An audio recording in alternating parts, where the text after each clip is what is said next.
Good morning, everyone. I'm Inspector Don Coleman with the Calgary Police Service Major Crime Section. The Calgary Police Service has charged a man in connection with the death of a 3-month-old boy who died in 2015.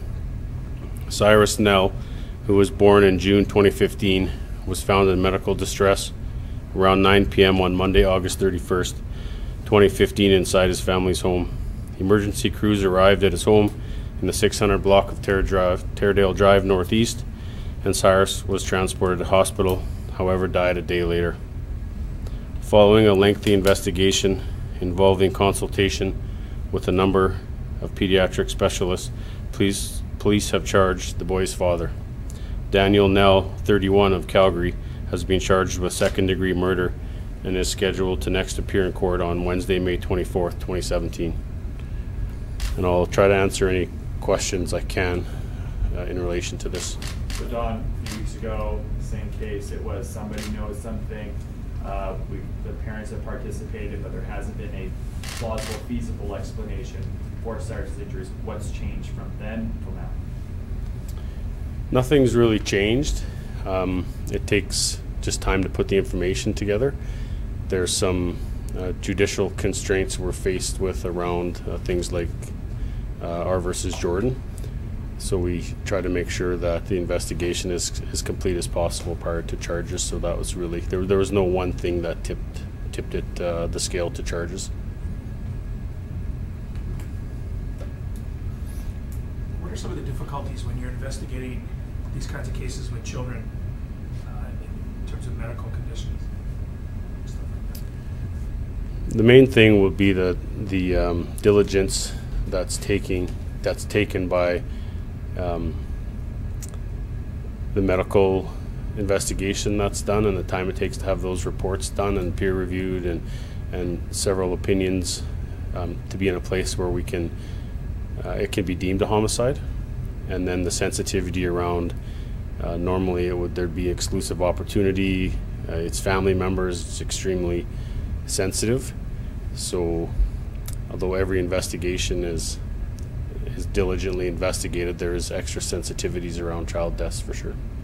You're talking about exclusive opportunity. Can you give us any indication what the rest of the family's cooperation has been like throughout this investigation?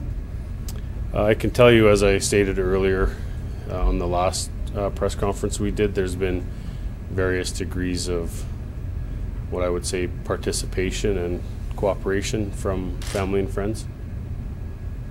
Has it, you said also in that last one that somebody knows something. Was there a new piece or a new can you talk about if there was a new critical piece of information or maybe an important witness that came forward? Maybe just elaborate on if there was something new that kind of came in. Like I stated earlier, there's no one thing. There was no new piece of information that came in to shed any light from where we were at a couple weeks ago. Custody now? He is. I believe so. I believe his next court appearance is May 24th. I know you've kind of touched on this, but why do these type of investigations involving children take so long?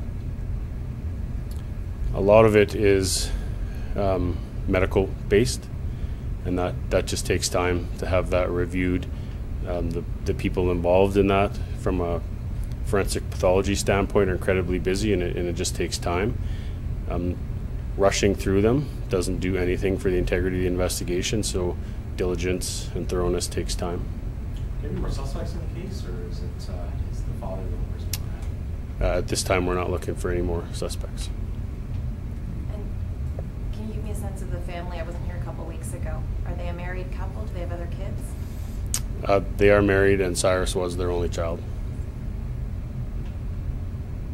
Has the mother been cooperative? I know we talked a lot about the parents, but it's just the father who's charged. Has the mother been? Can you speak to the mother's cooperation in this particular case? I can tell you that, like I said, there's been various degrees of participation in this, and the mother hasn't really been a factor in this investigation. Has not participated? Has not cooperated? There's been varying degrees of participation along the way. Often with the child death, we see one person charged with a more severe crime when the other person charged with potentially negligence or, you know, knowledge of crimes occurring. Is that the case here, or is it believed that Daniel, I believe it is, this was an independent situation? Well, like I said, we're not looking at any other suspects, and I don't anticipate any other charges, but we'll always keep our mind open to that, as we do with every investigation. But in this case, I don't anticipate at today, as of today, any other charges being laid. Did you think that his wife was surprised by these charges then?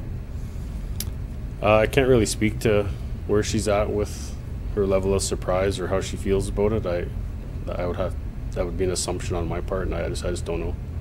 And was Daniel already on your radar? Was he known to police? He's not known to police, no. And what condition was Cyrus in? As far as What could you describe his state, the baby?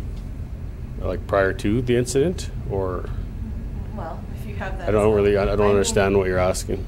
Well, how did he die is essentially the question, or what trauma did he endure? Well, there was injuries inflicted upon Cyrus that led to his death, but the specifics of that aren't something that that I'll disclose to the public. That's for the court process.